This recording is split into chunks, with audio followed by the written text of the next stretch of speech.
লেগে যায় তাহলে কিন্তু এই আন্দোলন আমরা বেশি দিন চালিয়ে যেতে পারবো না। যে গাড়িগুলো আটকে আছে ওতে হয়তো আমারও কোনো বোন আপনার কোনো ভাই আছে, যাদের যদি হসপিটালে আছে।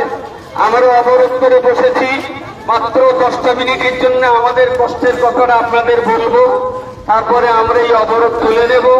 যে যার মতো কাজে যাবেন। হিন্দু মুসলমান শিখ ইসাই সবার কাছে বলছি, ওয়াকফ সম্পত্তি শুধু মুসলমানদের নয়, বরং ওয়াকফ সম্পত্তিতে প্রচুর পরিমাণে হাই স্কুল আছে যেখানে আমাদের হিন্দু ভাইদের ছেলে মেয়েরাও পড়ে। ওয়াকফ সম্পত্তিতে অনেক চ্যারিটেবল সোসাইটি আছে যেখানে আমার হিন্দু প্রতিবেশী ভাইরাও অনেক সহযোগিতা পান।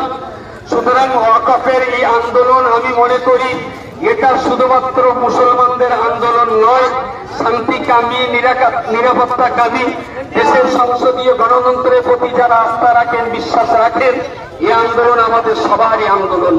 সুতরাং এই আন্দোলনকে সফল করতে গেলে অনেক দূর পর্যন্ত আমাদের হাঁটতে হবে। প্রথম দিনে যদি হাঁটিয়ে যান কালকে কিন্তু শুয়ে পড়তে হবে।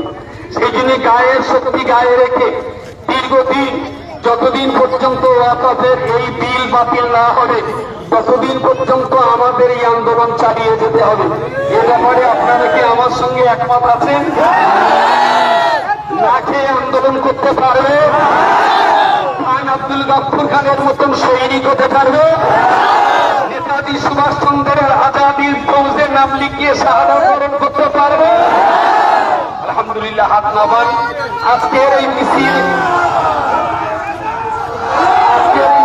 আমার টাকা নয়, মানিকগড়া দরবার শরীফে ডাকা হয়েছে। আমার নৈতিক দায়িত্ব নিয়ে আমি এসেছি। ভালো কাজ লোকে ডাকলেও যেতে হবে, না ডাকলেও যেতে হবে। আমাকে আজকে এই মিছিলে আসার জন্য কেউ ডাকেনি, আমার কানে পৌঁছেছে একটা কাজ হচ্ছে, নৈতিক দায়িত্ব নিয়ে আমি এসেছি। আপনাদের কাছে খুব বিনয়ের সঙ্গে বলছি, খুব শান্তশিষ্ট, গাড়িটা ছেড়ে দিন, খুব শান্তশিষ্ট ভাবে থাকুন। পরবর্তী বক্তাদের বক্তব্য আমাদের শুনতে হবে। কথা বলবেন না, উঠবেন।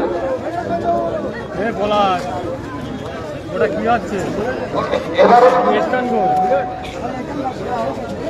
বক্তব্য রাখবেন মানিকগড়া দরবার শরীফের মুখ্য পরিচালক